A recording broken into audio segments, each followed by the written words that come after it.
तो इस वक्त और एक बड़ी खबर जंग के मैदान से इस वक्त हमारे पास आ रही है कि इजरायली हमले में 2 लोगों की मौत अब तक हो चुकी है, लेकिन उसके साथ साथ चेतावनी दी गई है इजरायल के तरफ से। ईरान को इजरायल की सख्त चेतावनी दे दी गई है और इस चेतावनी में कहा गया है कि किसी भी तरीके से रेलवे ब्रिज के पास ना जाए। तबरीज जंजन हाईवे के पुल पर भी हमले की एक बड़ी चेतावनी दी गई है। रात को 9 बजे के बाद रेलवे नेटवर्क से दूर रहने की चेतावनी दे दी गई है। आज रात को 9 बजे के बाद रेलवे नेटवर्क से दूर रहने की चेतावनी दी गई है। प्रणय उपाध्याय इस वक्त हमारे साथ जुड़ रहे हैं। प्रणय, क्या चेतावनी है? आपने वहां पर कुछ लोगों से बात की है और उसके बाद यह चेतावनी की खबर भी यहां पर आ रही है। निश्चित रूप से साहिल, आईडीएफ के स्पोक्सपर्सन से मैंने यही सवाल किया था कि आखिर कैसे रेलवे नेटवर्क ईरान का एक लेजिटिमेट सैन्य टारगेट हो सकता है। की आवाज नहीं आ रही है। प्रणय, आपकी आवाज नहीं आ रही है। जी, क्या आप मुझे सुन पा रहे हैं साहिल? साहिल, आप मुझे सुन पा रहे हैं?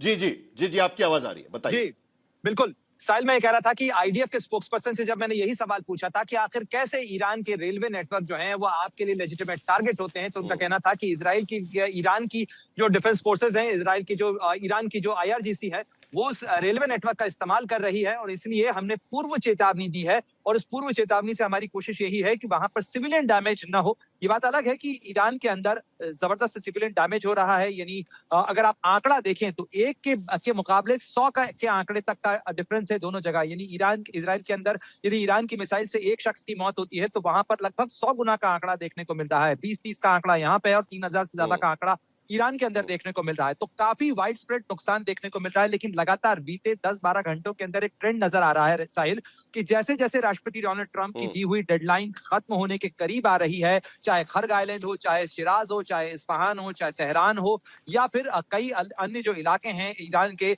उनको लगातार न केवल आईडीएफ टारगेट कर रही है, इजरायली डिफेंस फोर्सेस, बल्कि अमेरिका की जो फोर्सेस हैं वो भी लगातार टारगेट कर रही है। यानी प्रेशर लगातार बढ़ाया जा रहा है ऐसे में, जबकि अभी डेडलाइन बाकी है और उस डेडलाइन से पहले ही जो सैन्य कार्रवाई है वो तेज हो गई है।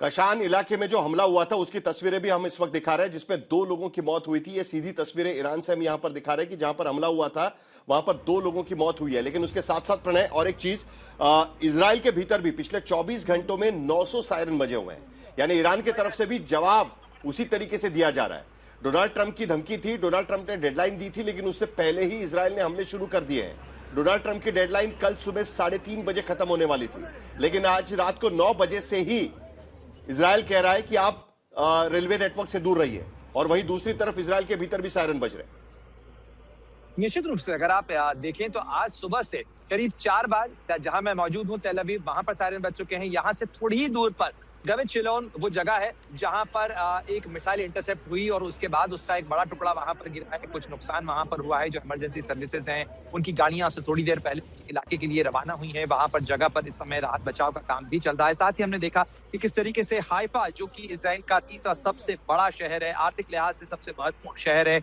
वहां उसका पोर्ट है, वहां उसकी ऑयल रिफाइनरी है, उसको एक बार फिर निशाना बनाया गया था और वहां पर डायरेक्ट मिसाइल इंपैक्ट हुआ था। उसके पहले हमने पेता तिक्वा में देखा, उसके पहले हमने जो है बनी बराक में देखा। कई इलाकों के ऊपर इजराइल के लगातार ईरान की मिसाइलों के गिरने का सिलसिला जारी है। ये सवाल भी हमने पूछा था कि आपके इस रोवस मिसाइल सिस्टम के बावजूद आखिर कैसे ईरान की मिसाइलें यहाँ तक पहुंच पा रही हैं। तो निश्चित रूप से ये सवाल भी खड़े हो रहे हैं कि ईरान के ऊपर लगातार की जा रही बमबारी के बावजूद अभी भी ईरान की मिसाइलें दागी जा पा रही हैं और वो इजराइल तक पहुंच पा रही हैं। ये इस पूरे युद्ध को न केवल खतरनाक मोड़ पर पहुंचाता है साहिल, बल्कि ये भी खतरा बढ़ाता है कि ये लड़ाई जो है वो आगे और ज्यादा बड़ा नुकसान कर सकती है।